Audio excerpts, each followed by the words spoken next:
आज मैं लेकर आई हूँ मुहर्रम के हवाले से रेसिपी। तो मैं बनाऊँगी इसके अंदर दूध का शरबत और ना मलीदा मैं हमेशा पराठों से बनाती हूँ, और पराठों से किस तरह बनाया जाता है ये जानने के लिए आप लोग मेरी फुल रेसिपी को वॉच कीजिएगा। अगर अच्छी लगे तो लाइक कर दीजिएगा, फैमिली एंड फ्रेंड में शेयर कर दीजिएगा। और हमेशा मेरी कोशिश होती है कि मैं बाज़ार से कुछ भी ना मंगवाऊँ, भले तबीयत जैसी भी हो, बस मेरे को अल्लाह ताला हिम्मत दे और मैं घर में न्याज करवाऊँ बना के। तो चलें वीडियो स्टार्ट करते हैं। बिस्मिल्लाहिर्रहमानिर्रहीम। अस्सलाम वालेकुम। जहाँ भी रहें खुश रहें, आबाद रहें, हैप्पी रहें और हेल्दी रहें। मैं हूँ आसिया शाहिद और वेलकम करती हूँ आपको आसिया किचन एंड व्लॉग 1 में। आज मैंने थोड़ा सा काम पहले से कर लिया है। करा ये है कि मैंने ना क्या कहते हैं आटा ले लिया था 2 प्याली के करीब, उसमें 3 से 4 चम्मच घी डाल दिया था, और घी डालने के बाद उसको गूंद लिया सादे पानी से। फिर उसको रोटी बेल के ना तो मैंने पराठे जैसे तल लिए थे। पराठे तल के मैंने उसको बिल्कुल चूरा कर लिया था, मैश कर लिया था बिल्कुल ना, चूरा करके ना बिल्कुल जैसे भुरभुरा सा होता है ना सूजी की तरह, तो बिल्कुल बारीक इस तरह मैंने रोटी को चूर लिया है।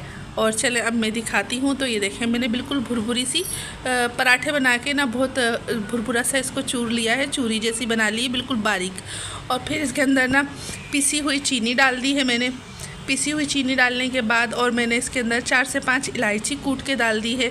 और ये देखें, और बाकी सामान आपके सामने डालूँगी कि इसके अंदर क्या क्या जाएगा। ये मेरे पास सफ़ेद तिल है और किशमिश है, चारों मगज़ हैं, घसा हुआ खोपरा है और काजू हैं, छुआरे भी बारीक बारीक काट लिए हैं, ये बादाम, पिस्ता और बिल्कुल पिसा हुआ खोपरा, ये सब इसमें जाएंगे। और ना मक्खी मेरे को बार बार तंग कर रही है, क्योंकि जब आम का सीज़न आता है तो मक्खियाँ भी आती हैं साथ ही साथ। तो ये देखें काजू और ना घसा हुआ खोपरा मैंने इसमें डाल दिया है, और ये सफ़ेद तिल है और किशमिश ये चली गई, छुआरे चले गए इसके अंदर।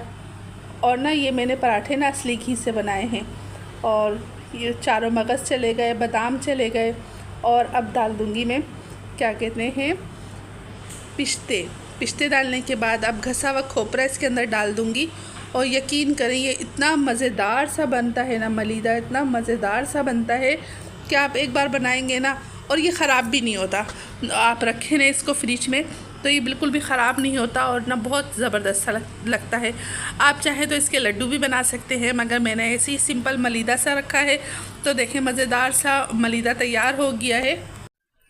अब बनाती हूँ मैं मज़ेदार सा शरबत। ये मैंने 2.5 किलो के करीब दूध लिया है। इस दूध को ना मैंने उबाल लिया था बहुत अच्छे से, और इसके अंदर चीनी डाल दी थी। मीठा आप अपने टेस्ट के मुताबिक रखें।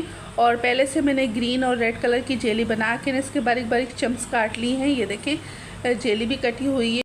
और ये चाय के चम्मच का 1/4 हिस्सा मैंने सब्ज़ इलायची ले ली थी और बिल्कुल बारीक पाउडर बना लिया है, वो इसके अंदर चला गया। अब इसके अंदर कुछ ड्राई फ्रूट जाएंगे। तो ये देखें मैंने पिस्ता डाल दिया है, इसके अंदर पिस्ता चला गया। और अब इसके अंदर डालूँगी मैं ये बादाम, मुट्ठी भर के बादाम डाल दिए। ये घसा हुआ खोपरा चला गया इसके अंदर।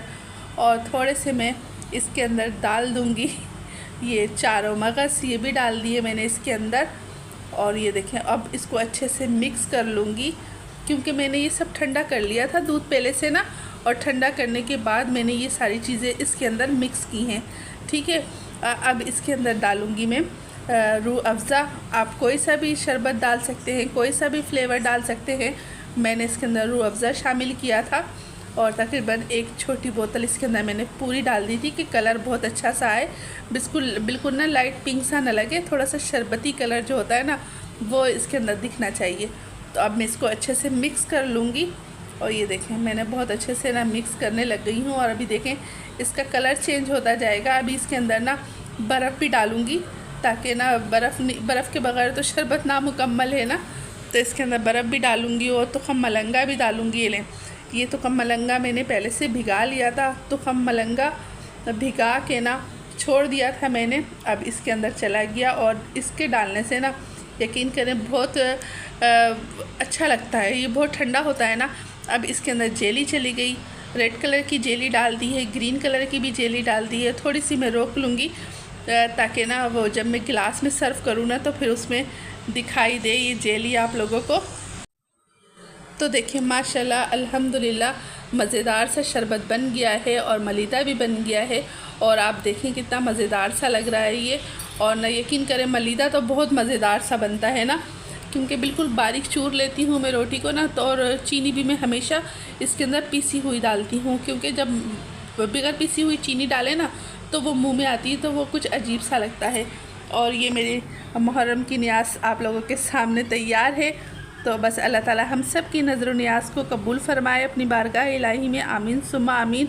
और अगर आप लोगों को ये रेसिपी अच्छी लगे तो प्लीज़ लाइक कर दीजिएगा, फैमिली एंड फ्रेंड में शेयर कर दीजिएगा, और कमेंट्स प्यारे प्यारे से कमेंट्स किया करें। और उसके अंदर ये भी बता दिया करें आप कौन से सिटी से, कौन से कंट्री से देख रहे हैं, ताकि मेरे को मालूम हो सके कि मेरी वीडियो कहाँ कहाँ देखी जा रही है।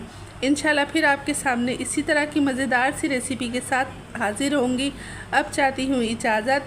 अल्लाह हाफिज़, अल्लाह निगहबान। Thanks for the watching.